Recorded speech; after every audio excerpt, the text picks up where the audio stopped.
you do not survive a paratrooper assault. At least, that's what every Allied commander believed. For decades, there was an unshakable rule in military strategy: airborne troops were high risk, expendable, and rarely decisive. You drop them behind enemy lines, and at best, they might harass or disrupt. At worst, they die exposed, caught between the sky and an enemy ready to fire. In the Dutch East Indies, this doctrine was gospel. Coastal garrisons bristled with soldiers, machine guns, and artillery. Anti-aircraft emplacements bristled along every strategic landing zone. Infantry lay ready, fortified and disciplined. Commanders studied Japanese movements, anticipated every amphibious landing, and assumed the same logic would apply. But rules exist to be broken. And in February 1942, that rule would be shattered. One meticulously planned airborne strike would force Allied commanders to reconsider everything they thought they knew about Japan's capabilities, timing, and tactical ingenuity. What the world didn't understand was this: airborne warfare was no longer just a gamble. With proper planning, discipline, and leadership, it could be a surgical instrument, precise, rapid, and devastating. And Sato was about to prove it. Lieutenant Colonel Kenji Sato is 34 years old. Born in Hiroshima, he grew up fascinated with mechanics, timing, and the precision of motion. In his early 20s, he excelled in the Imperial Japanese Army's airborne program,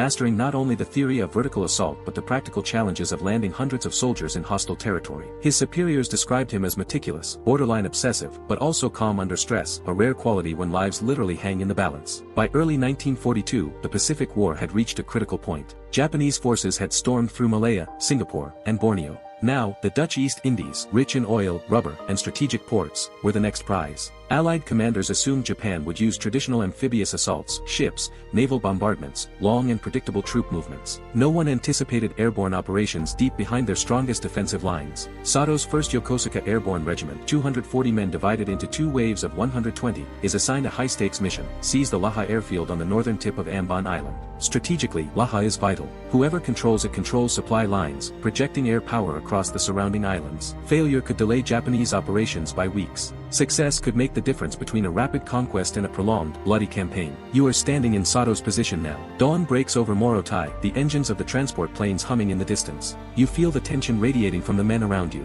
They are young, many barely 20, gripping rifles and checking their parachutes for the 10th time. Sweat trickles down their foreheads, palms sticky on weapon grips. Some murmur prayers, others stare silently at the horizon. Sato is calm, methodical. He lays out the plan. First wave jumps at 06:30. Second wave at 06:50. Secure the perimeter, neutralize resistance, signal reinforcements. Every word carries the weight of hundreds of lives. One miscalculation, wind, timing, misjudged enemy positions, and it will all fail. 5:45, the first transport plane lifts from Morotai. The vibration of the engines throbs through your feet, the scent of fuel and oil thick in the humid air. Clouds cling low to the island, obscuring your landing zone, hiding enemy positions, but not danger. 6:30, first wave jumps.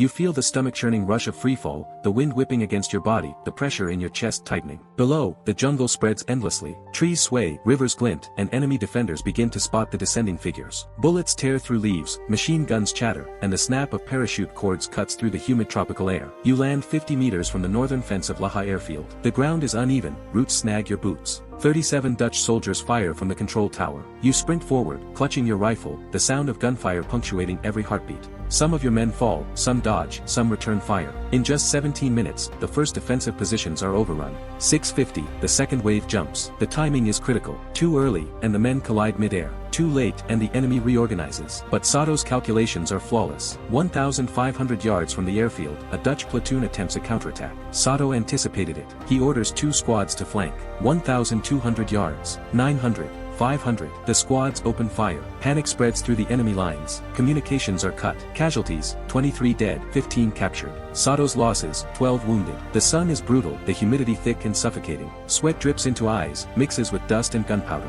Every decision Sato makes, where to place squads, when to fire, when to reinforce, is the difference between survival and utter chaos. 7:45, demolition teams destroy enemy radios and fuel depots. Black smoke curls into the sky. Enemy soldiers scatter into the jungle. Sato, calm and precise, maintains control, hold positions. Reinforcements inbound. Engage only if necessary. You realize in that moment, the rule is broken. Airborne forces can, with discipline and leadership, execute the impossible. By 8 o'clock, Sato's men have secured the northern perimeter of Laha airfield. You can feel the tension in every movement, every soldier alert, eyes scanning treetops, ears straining for the faintest crack of movement. The second wave links with the first, and the regiment moves as one lethal organism, calm, precise, and devastating. The Allies are starting to realize something is terribly wrong. Word of the initial drop reaches the garrison. A platoon of 50 Dutch infantry, armed and disciplined, moves cautiously through the jungle, hoping to flank the intruders. Sato anticipated this. You follow his orders, moving with a squad along a narrow ridge. 200 meters. 150. 75. Rifles bark. Grenades detonate. The enemy falters, their counterattack collapsing within minutes. The jungle echoes with shouts, gunfire, and the roar of explosions. The air is thick with smoke, the scent of cordite and wet earth clinging to your skin. Sato personally inspects the command tower, observing 18 Dutch soldiers surrender who had attempted to regroup. Casualties remain remarkably low on his side, 18 wounded, 5 killed. Enemy losses, 63 dead, 33 captured, the rest vanished into the jungle. By 9:30, the airfield is fully in Japanese hands. Engineers begin securing the perimeter, preparing the landing zone for reinforcements. Every detail matters: sandbags, defensive positions, demolition of enemy equipment, establishing communication lines. You sweat under the tropical sun, muscles screaming, but Sato's calm voice keeps everyone moving with purpose. Then, at 10 o'clock, the Allies attempt one final counterattack. For light tanks, 60 infantrymen advancing down the main approach. You feel the weight of it, the roar of engines, the glint of metal, the inevitability of impact. Sato positions anti-tank teams in ambush. 200 meters. 150. 50. Rockets fire. The lead tank explodes. Infantry surrender. Victory is complete. But this is more than a simple win. It is a lesson in timing, precision, and the human will. The Japanese paratroopers did what no one thought possible. 240 men, isolated, executing a complex plan with minimal casualties and maximum effect. Every decision, every split-second adjustment, is a testament to preparation and leadership. If you find these untold stories of courage and tactical genius as fascinating as we do, we'd be honored if you hit that subscribe button. These are the operations history almost forgot, and every view helps ensure they are remembered. The aftermath is immediate. Allied command is thrown into chaos. How could a lightly armed airborne regiment capture a fully defended airfield and repel every counterattack with such efficiency? Officers scramble. Communication lines are jammed. Reports of the operation reach Batavia, Singapore, and Java. But what the Allies do not see is the full genius behind Sato's planning. Every squad had specific objectives, every landing zone chosen to minimize exposure, every flanking maneuver timed to the second. They are witnessing not just bravery but operational brilliance. By late morning, the airfield is reinforced. Additional Japanese troops arrive by transport, bringing supplies, ammunition, and equipment. Engineers lay traps to prevent any enemy attempt at recapture. Sato inspects every detail personally. Discipline, courage, and meticulous planning converge to turn chaos into control. Even the environment conspires in their favor. Tropical winds, humidity, and uneven terrain are mastered by the paratroopers, exploited as much as they are endured. You feel it, the heat on your back, the sweat stinging your eyes, the sharp taste of adrenaline in your mouth. Every sense is heightened.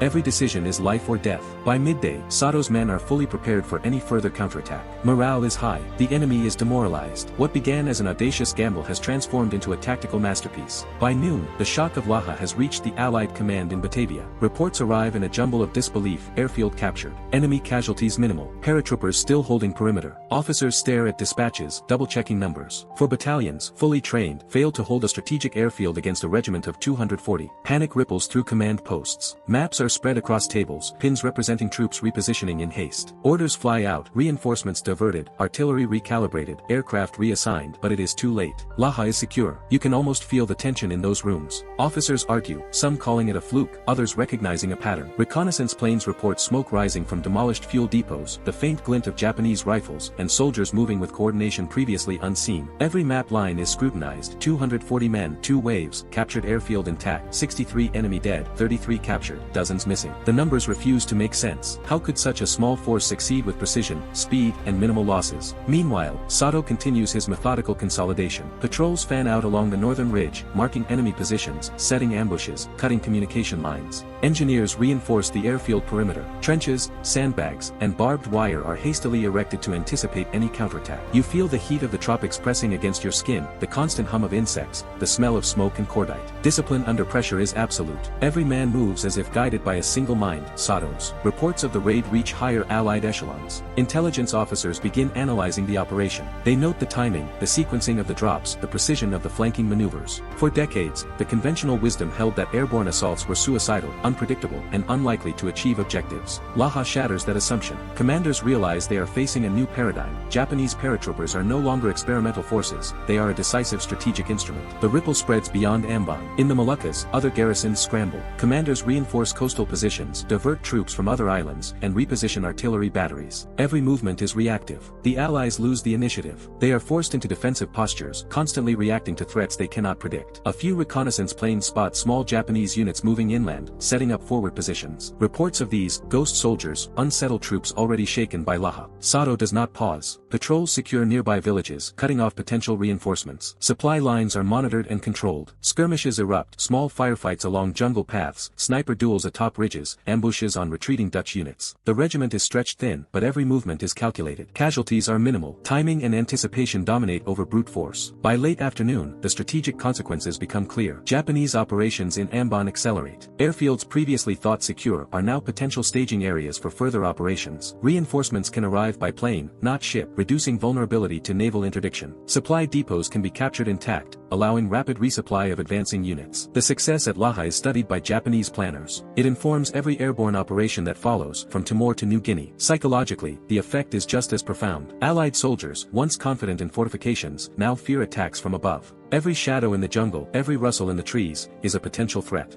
Officers issue new orders, demanding patrols, sentries, and observation posts, but fear undermines confidence. Morale drops. Units hesitate before advancing. The Japanese initiative becomes self-reinforcing. Each small victory builds momentum. In the evening, Sato consolidates positions at Laha. Engineers complete defensive works, the perimeter is secure, and patrols report no major counterattacks. Supplies are stockpiled, radios repaired, and men rotate rest shifts. The regiment is exhausted but disciplined. You can feel the rhythm of battle slowing into a tense calm. The impossible has been accomplished. A small airborne force has reshaped the strategic landscape.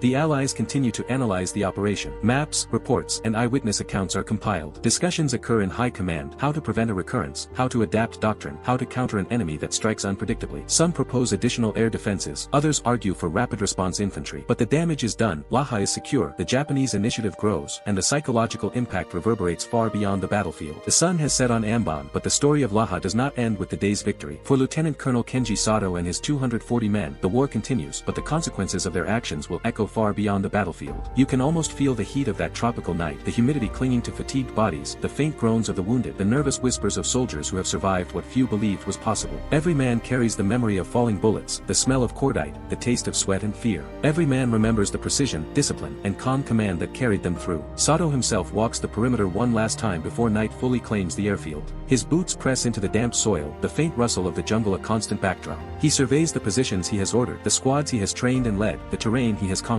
Each step, each decision, weighed heavily during the day. He knows that the success of the operation does not belong to him alone, it belongs to the men who followed orders without hesitation, to those who risked their lives in the drop, to the engineers who reinforced defenses under fire. You feel the human dimension of command here. Sato's attention to detail is not merely technical, it is deeply personal. He knows the faces of his men, their strengths and weaknesses, their fears and courage. His planning accounts for every contingency, but his leadership ensures that when chaos erupts, they can act as one. Without this human element, the trust, the discipline, the cohesion, the tactical genius of Laha would have been meaningless. As the Japanese forces consolidate across Ambon, the broader historical impact of Laha begins to take shape. Allied forces are forced to revise doctrine, to rethink assumptions about defensive strategy, and to confront a new reality. Japanese airborne operations are not experiments, they are decisive, precise, and terrifyingly effective. Every garrison in the Moluccas, previously confident in traditional fortifications, now faces the prospect of paratroopers striking behind lines, capturing airfields intact, and disrupting supply chains. The fear that grips the enemy is palpable, almost a living presence on the islands. Decades later, the surviving members of Sato's regiment recall the events of Laha with remarkable clarity. They describe the anticipation of the jump, the wind ripping against their bodies, the thunder of gunfire as they hit the ground. They speak of small miracles, a soldier catching a parachute just in time to avoid a jagged tree, another dragging a wounded comrade across open ground under fire. They remember the discipline imposed by Sato, the precision in every action, and the rare moments of humanity he showed amid chaos. He made sure we survived, one veteran recalls. That's why we made it. Even the psychological scars are remembered. Fear is a constant companion in war, and the men of the 1st Yokosuka Airborne Regiment are no exception. They speak of adrenaline so intense it felt like fire running through their veins, of exhaustion that made every movement painful, and of the realization that at any moment, death could strike. Yet they also recall a profound sense of purpose, shaping the course of the campaign in ways few could comprehend. The story of Laha also provides a lasting lesson in leadership and tactical innovation. Military academies across Japan and, eventually, around the world, study the operation as a case study in airborne warfare, combined arms coordination, and small unit tactics. Students examine maps, analyze timing sequences, and read first-hand accounts to understand how a small, disciplined, and well-led force can achieve what larger units cannot. The operation demonstrates that success in war is rarely about numbers alone. It is about intelligence, planning, coordination, and the ability ability to act decisively under pressure. You can almost feel the contrast between the physical and the strategic, the raw human courage on the ground versus the ripple effects that reshape campaigns and doctrines. Sato's operation at Laha exemplifies this duality. While 240 men fought in a humid jungle and captured a critical airfield, their actions also forced a regional rethink of defensive strategies, accelerated Japanese operations in the Moluccas, and left a permanent mark on military thinking in the Pacific theater. Even now, the story carries emotional weight. Descendants of the men who fought at Laha reflect on the courage, discipline, and sacrifice of their forebears. Historians, researchers, and enthusiasts examine diaries, reports, and personal recollections to piece together not only the tactical brilliance but also the human experience of the raid. Every detail, the weight of a backpack, the tension in a soldier's fingers on a rifle, the sight of a comrade falling under fire, becomes part of the living memory of the operation. Sato himself lived long enough to see the war end. He returned to Hiroshima, a city later devastated by atomic fire, carrying with him the lessons and memories of Laha. He never sought fame, but he chronicled the operation meticulously. He wrote about the planning, the execution, the moments of fear, the acts of heroism, and the crucial decisions that made success possible. In doing so, he ensured that the story of Laha would survive, not just as a military achievement but as a human story of courage, leadership, and sacrifice. The men of the regiment also lived with the legacy of their actions. Survivors describe a mixture of pride and solemnity, knowing that their small group had shaped history in a significant way, yet also acutely aware of the losses and the thin line that separated life from death. They speak of camaraderie, trust, and the unspoken bonds forged under fire, bonds that lasted a lifetime. And so, the legacy of Laha extends beyond maps and strategy. It is a story of human resilience, ingenuity, and the capacity to perform extraordinary acts under extraordinary pressure. It reminds us that history is not only made by empires, fleets, or armies, but by the men and women on the ground, making split-second decisions with lives in their hands. If this story moved you, please hit that like button. Every click tells the algorithm this piece of history is worth remembering. We're dedicated to rescuing these forgotten stories from the archives. Subscribe and turn on notifications to join us on this mission. Where are you watching from? Drop a comment with your city or state, and tell us if someone in your family served. Thank you for ensuring that Lieutenant Colonel Kenji Sato and the 240 men of the 1st Yokosuka Airborne Regiment do not disappear into silence. They deserve to be remembered.